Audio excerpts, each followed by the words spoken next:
പറയാൻ തീർച്ചയായിട്ടും ഇവിടെ ഒരേ ഒരു പാർട്ടിയേ ഉള്ളൂ, അത് ഇടതുപക്ഷം തന്നെയാണ്, കമ്മ്യൂണിസ്റ്റ് പാർട്ടി തന്നെയാണ്. അതുകൊണ്ടാണ് ഈ മലപ്പുറത്തിന്റെ കാര്യം പറയുമ്പോൾ നേരത്തെ ജലീൽ പറഞ്ഞതുപോലെ മലപ്പുറത്തെക്കുറിച്ച് ഇവരൊന്നും പറഞ്ഞിട്ടില്ല. മലബാർ സമരത്തെക്കുറിച്ച് ഒരക്ഷരം പോലും ഇന്ത്യ രാജ്യത്ത് സ്വാതന്ത്ര്യം കിട്ടുന്നത് വരെ ലീഗ് പറഞ്ഞിട്ടില്ല, ഒരിക്കലും പറഞ്ഞിട്ടില്ല. പിന്നെ അവരെന്താ പാടിയത്? ഗാന്ധി മഹാത്മാകുന്നിവനൊരു ഭ്രാന്ത് പിടിച്ചൊരു മനുഷ്യരത്രേ എന്ന് RSS പാടിയതുപോലെ തന്നെ ഗാന്ധി മഹാത്മാവെന്നൊരു വിദ്വാൻ മാന്തിക്കുഴി അതിൽ നിക്ഷേപിച്ച ഖിലാഫത്തെന്നൊരു വിത്തു വിതച്ചത് ആപത്തെന്നൊരു തരുവായി തീർന്നു. നാരദ മുനിതാൻ എന്നതുപോലെ ധീരനൊരേഷണി ഉപദേശിച്ചു. ഗാന്ധി മഹാത്മാവാകുന്നിവനൊരു ഭ്രാന്ത് പിടിച്ചൊരു മനുഷ്യനത്രേ എന്ന് RSSന്റെ പത്രം എഴുതിയപ്പോൾ അതേ സ്വരത്തിലാണ് ബ്രിട്ടീഷുകാർക്ക് വേണ്ടി ഇവിടെയുള്ള ചില ലീഗുകാർ എഴുതിയത്. അത് ഹംസക്കയാണ് എനിക്ക് പാടിത്തന്നത്. ഇന്ത്യ എന്ന പതിക്ക് സ്വയം ഭരണം കിട്ടാനാശിച്ചെന്തിനിടോ വാഴക്കിന് പോണിക്കാലത്ത് ഇത്രയും മര്യാദക്കെന്നെന്നും ഇന്നാട് ഭരിക്കുവാൻ ഇത്ര നല്ലൊരു മന്നവനുണ്ടോ ലോകത്ത്. ഞാനിപ്പോൾ ഈ മാപ്പിളകല അക്കാദമിയുടെ ചെയർമാനായപ്പോൾ പഠിച്ച ചില പാട്ടുകളാണത്. അപ്പോൾ ഇത് എന്തിനാണ് ബ്രിട്ടീഷുകാരെല്ലാം നല്ല ഭരണം ഉണ്ടാകുമ്പോൾ എന്തിനാണ് ഇതൊക്കെ വിട്ട് വേറെ പോകണേ എന്ന് ഒരു മുസ്ലിം ലീഗുകാരനായ ആൾ ചോദിച്ചാണ്. ഒരു യഥാർത്ഥ മാപ്പിള അങ്ങനെ ചോദിക്കൂല, പോടെ പുറത്ത് ബ്രിട്ടീഷുകാരോട് അത്രേ പറഞ്ഞിട്ടുള്ളൂ.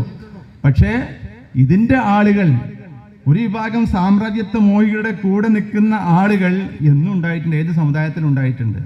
നമ്മുടെ ഒരു സമൂഹത്തെ അളക്കുന്നത് അവർ എവിടെ നിൽക്കുന്നു എന്നത് വെച്ചാണ്. അവർ മതത്തിൻ്റെ പേരിൽ മാത്രം അളക്കാൻ പറ്റില്ല. എത്രയോ ആളുകൾ മലബാർ സമരത്തെക്കുറിച്ച് പറയുമ്പോൾ പറയാറുണ്ടല്ലോ, മലബാർ സമരത്തിൽ കുറച്ച് മാപ്പിളമാരെ പങ്കെടുത്തിട്ടുള്ളൂ.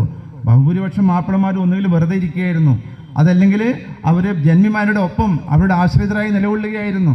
വളരെ ശക്തരായ ഖിലാഫത്ത് സമരത്തിൽ പങ്കെടുത്ത ആ ആളുകൾ അവരാണ് യഥാർത്ഥത്തിൽ ഇവിടെ രക്തസാക്ഷിത്വം വരിക്കാനും ഒക്കെ മുന്നോട്ട് വന്നത്. മറ്റുള്ളവർ ഒറ്റിക്കൊടുക്കുകയായിരുന്നു.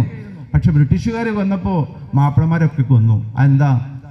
ഗൂർഖകളാണ് കൊന്നിരുന്നത്, അല്ലെങ്കിൽ മറ്റ് രാജ്യങ്ങളിൽ നിന്ന് വന്ന പട്ടാളക്കാരെ കൊന്നിരുന്നത്. ആരെയാണ് കൊല്ലേണ്ടത് എന്ന് ചോദിച്ചപ്പോൾ അവരോട് പറഞ്ഞു, നിങ്ങൾ കൊല്ലേണ്ടത് ഇങ്ങനെ തലക്കെട്ടും കെട്ടി ഷർട്ടൊന്നും ഇടാത്ത കുറേ കർഷകർ കാണാം, അവരാണ് ഈ പ്രശ്നം മുഴുവൻ ഉണ്ടാക്കുന്നത്, അവരെ കൊന്നോളൂ എന്ന് പറഞ്ഞപ്പോൾ എല്ലാവരും ഇങ്ങോട്ട് കൊന്നു. ആ കൊല്ലലിൻ്റെ കാഠിന്യത്തെക്കുറിച്ച് ഒരു ബ്രിട്ടീഷ് ചരിത്രകാരൻ തന്നെ പറയുന്നുണ്ട്, കുക്രി എന്നൊരു കത്തി. കാരണം ബ്രിട്ടീഷുകാർക്ക് ഏറ്റവും പേടി ഈ പിശാങ്കത്തി എന്നായിരുന്നു. പിശാങ്കത്തെക്കുറിച്ച് 12 പേജെങ്കിലും അവർ എഴുതിയിട്ടുണ്ട്. ഇതിനെന്തോ മാന്ത്രിക ശക്തി ഉണ്ടെന്നും ഇത് മമ്പുറത്ത് പോയിട്ട് പ്രാർത്ഥിച്ചതിന് ശേഷമാണ് ഇവർ യുദ്ധരംഗത്ത് ഇറങ്ങാറുള്ളത് എന്നും അത് ഊരിപ്പിടിച്ചാൽ 10 ആളെ കൊന്നിട്ട് അവർ നിൽക്കുകയുള്ളൂ എന്നും അതിൽ എന്തായാലും ബ്രിട്ടീഷുകാർ ഉണ്ടാകുമെന്നൊക്കെ പല കഥകളും. ഈ കത്തിക്ക് പകരം നമ്മൾ എന്താണ് ചെയ്യേണ്ടത് എന്നാണ് വൈസ്രോയി തലത്തിൽ ചർച്ച നടത്തുകയാണ്. അവരുടെ റിപ്പോർട്ടുകളിൽ ഇത് കാണാൻ പറ്റും. പിശാങ്കത്തി എന്നാണ് അതിൽ എഴുതിയിട്ടുള്ളത്. അപ്പോൾ ഈ പിശാൻ നൈഫ് എന്ന് പറയുന്ന ഈ കത്തി എത്രമാത്രം അവർ ഭയപ്പെട്ടിരുന്നു. നമുക്കതൊരു ഭയമില്ല, നമ്മളത് വെറ്റില പണിക്കും കൃഷിയായുധമായിട്ട് ഉപയോഗിക്കുന്നതാണ്. പക്ഷെ ഇതിങ്ങനെ അരയിൽ പിടിച്ച് പോകുന്ന കാണുമ്പോൾ ഇതെല്ലാവരും ഉപയോഗിക്കും. മാപ്പിളമാർ മാത്രമല്ല ഉപയോഗിച്ചത്, അധികം ഈ തേങ്ങ അറുക്കുന്ന ആളുകളാണല്ലോ ഉപയോഗിച്ചിരുന്നത്. അപ്പോൾ ഈ കത്തിയെക്കുറിച്ചാണ് വലിയ ഗവേഷണം നടത്തിയിട്ട് കണ്ടുപിടിച്ചത്. ഇതിന് മാർഗം ഒരേ ഒരു കത്തി വേറെ ഉണ്ട്, അത് ഗൂർഖകൾ ഉപയോഗിക്കുന്ന കുക്രി എന്ന കത്തിയാണെന്ന്. ആ കുക്രി എന്ന കത്തി എന്നിട്ട് ഗൂർഖകൾ ഇങ്ങോട്ട് ഇറക്കുകയാണ്. അവർക്ക് മലയാളം അറിയില്ല, മാപ്പിളയും അറിയില്ല, ലഹളയും ഒന്നും അറിയില്ല.